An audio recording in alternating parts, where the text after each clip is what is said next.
है कि जनता इस बार मदन जी को भेज रही है गंगोत्री में। यहाँ से जीत के नहीं जाएंगे और इस बार जो जनता वोट करेगी वो इनको जिताने के लिए नहीं, हराने के लिए वोट करेगी। सबसे पहले मदन जी ने अपने 20 वर्ष के कार्यकाल में उत्तराखंड को आशीर्वाद के रूप में कोई विकास नहीं दिया है। यहाँ पर सोसाइटी का विकास नहीं हुआ है, यहाँ पर व्यक्ति का व्यक्तिगत विकास हुआ है, यानी कि उनके व्यक्तिगत संसाधनों का विकास हुआ है, उनकी जेब में पैसा गया है। देखिए, शिक्षा के नाम पर जीरो, चिकित्सा के नाम पर जीरो, एजुकेशन के नाम पर जीरो। आध्यात्मिक केंद्र है हरिद्वार हमारा हरिद्वार पेरिस हो सकता था, दुबई हो सकता था, लंदन हो सकता था, लेकिन क्यों नहीं हुआ? कुंभ में बहुत बड़ा घोटाला हुआ है, आरटीआई फाइल की थी मैंने, सारी रिपोर्ट आ गई है, अभी जवाब नहीं दे पाएंगे। आरटीपीसीआर का घोटाला हुआ, कुंभ का घोटाला हुआ, फर्जी कोविड के घोटाले से लेकर के लाइब्रेरी का घोटाला हुआ, सबने देखा। मेरा एक जो सबसे बड़ा, हमेशा से मैं इसके लिए तत्परता से आवाज उठाता रहा हूं कि हरिद्वार विश्व की आध्यात्मिक धर्म नगरी है, लेकिन सबसे ज्यादा शिक्षित पढ़े लिखे युवा यहाँ पर बेरोजगार घूम रहे हैं।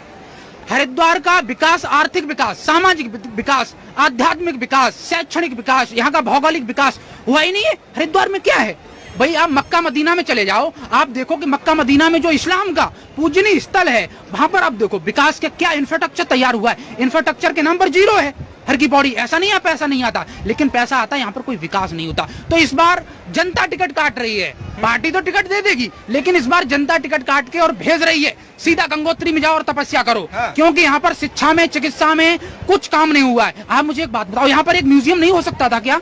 जो लोग यहाँ पर आते हैं, करोड़ों लोग आते हैं यहाँ पर आए म्यूजियम में, हर की पौड़ी का सांस्कृतिक महत्व क्या है, आध्यात्मिक महत्व क्या है, किस तरीके से ये आध्यात्मिक केंद्र है, किस तरीके से ये हिंदुओं का जो है कि मुख्य आध्यात्म का केंद्र है। तो इन सब चीजों को लेकर के, और हरिद्वार में विकास के, मैंने कहा कि हरिद्वार की जो पूंजी है वो हरिद्वार के चंद 10% पूंजीपतियों के हाथ में है।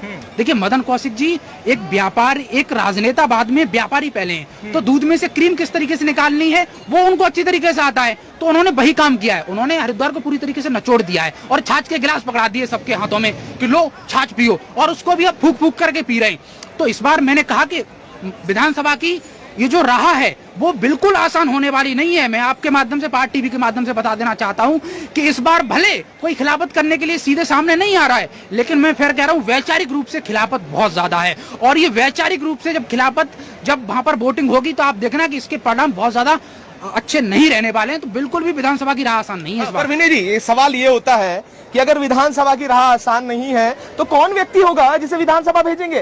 क्योंकि कोई ना कोई तो व्यक्ति चाहिए ना जो हरिद्वार का जनप्रतिनिधि बने और आए, यहाँ की समस्याओं की आवाज उठाए और विधानसभा तक रखे। कौन वो व्यक्ति होने वाला है? अब ये भी बड़ा सवाल होता है। एक तरफ आपने कहा कि ठीक है, आप गंगोत्री भेज रहे हैं और वहां पर जाके वो तपस्या करेंगे, पर कौन वो व्यक्ति होगा? क्योंकि बहुत हॉट, बड़ी, और अगर मैं बात करूं हॉट सीट इसलिए है जिसके ऊपर पूरा जिम्मा है संगठन का, उसकी साख दाव पर है, और आप ये आरोप लगा रहे हैं कि इस बार गंगोत्री भेज रहे हैं तपस्या के लिए। अब कौन होगा वो व्यक्ति जिसके नाम पर मोहर लगेगी? देखिए, निश्चित तौर पर मैं हमेशा से एक बात कहता हूं कि ऐसे में अगर एक अच्छा, मैंने कहा कि हरिद्वार पर एक साधु, एक युवा व्यक्तित्व होना चाहिए जो हरिद्वार का चौमुखी विकास कर सकता है। मैंने कहा हरिद्वार का सामाजिक विकास नहीं हुआ है। आपने विकल्प की बात कही है, तो मैं समझता हूं कि अगर इस दौरान कोई एक ऐसा अच्छा व्यक्तित्व आता है और उसको मौका मिलता है तो जरूर निश्चित तौर पर उसको फायदा मिलेगा। वो व्यक्तित्व कौन हो सकता है इसका भी फैसला जनता करेगी, लेकिन अभी इस पे जल्दबाजी होगी कि उनके जो है कि अपोजिशन में कौन लीडर आने वाला है।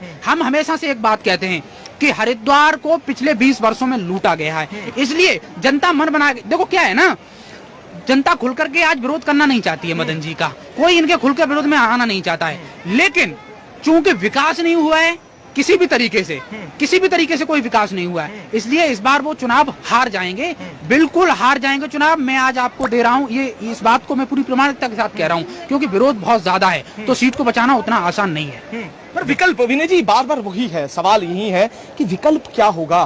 क्योंकि कहीं ना कहीं हारेंगे तो एक दूसरा व्यक्ति तो जीतेगा ना, और वो कौन व्यक्ति होगा? क्योंकि अगर उनके जो विपक्ष की बात करेंगे तो वहां वो कहां नजर आते हैं, और तमाम ऐसा कौन होगा जो हरिद्वार के लिए सोचेगा? क्या मुझे लगता है कि हो गई है पीर पर्वत सीप निकलनी चाहिए, इस हिमालय से कोई गंगा निकलनी चाहिए। जरूर इस हरिद्वार को बचाने के लिए एक मसीहा के रूप में, एक अच्छे व्यक्तित्व के रूप में मैं समझता हूं कि कोई योद्धा तैयार हो रहा है और वो फेस आपके सामने बहुत जल्दी आएगा।